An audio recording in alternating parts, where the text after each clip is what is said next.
Can we get some energy up in this room for the next comedian tonight? He comes out here a lot. He's a funny guy. Give it up for Ian Ellis, everybody. Is everybody here in high school? How old are you ladies? 22. 30? I had to ask for this table because they're in like get pussy mode. No. And you look like you're of give pussy age.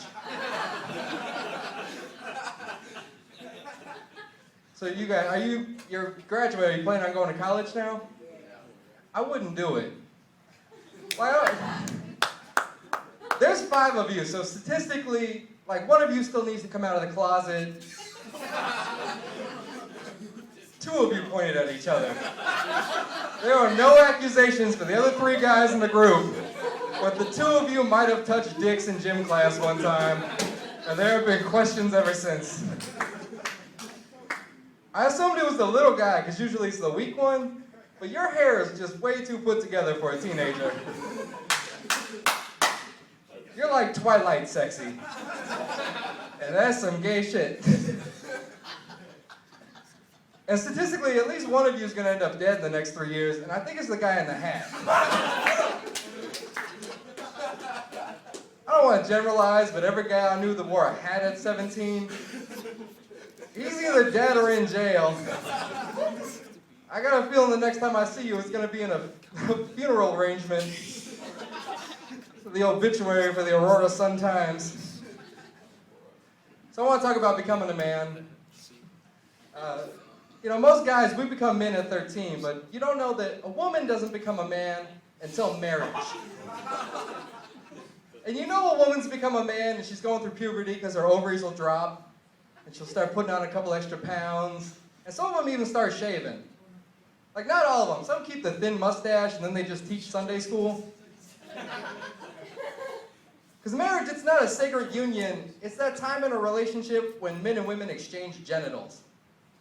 And you know a man's becoming a woman because his 2 favorite activities are 1, going to IKEA, and 2, sucking his wife's cock. I think a lot of relationships go bad because people don't know what love is. Like, guys think love is not talking during CSI. Or not telling that bitch she got fat.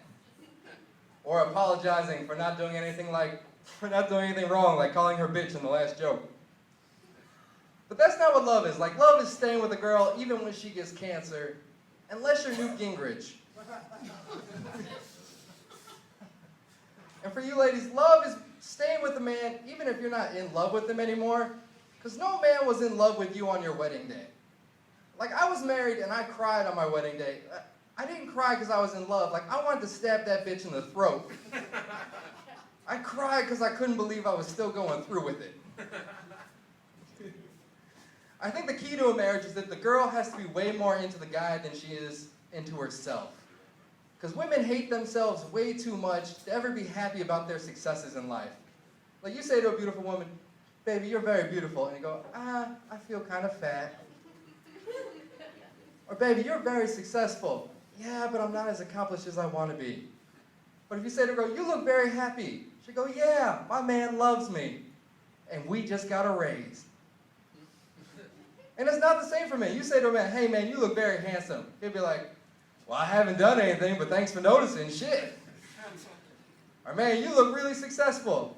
I only make that $9 an hour, but you know I ball out of control." Or, "Dude, you look really happy." "Yeah, man, my bitch has been out of town all week." I went from dating a 34-year-old to a 23-year-old, and I don't really like young women because you're way too confident about your pussy game.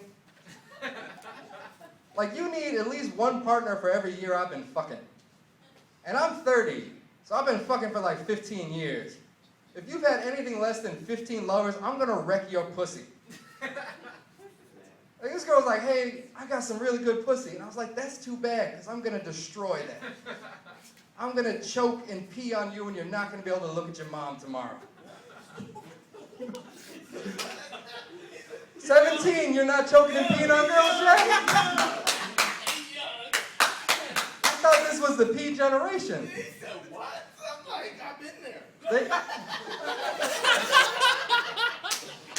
You you've got dick pics on your iPhone, you ever just like zombify your dick?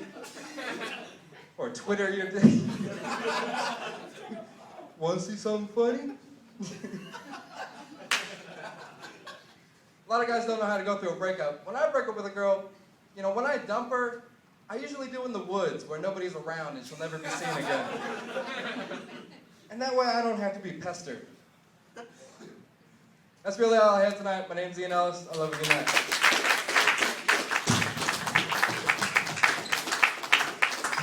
Keep it going for Ian Ellis, everybody. Can I just say, sir, you are my favorite person.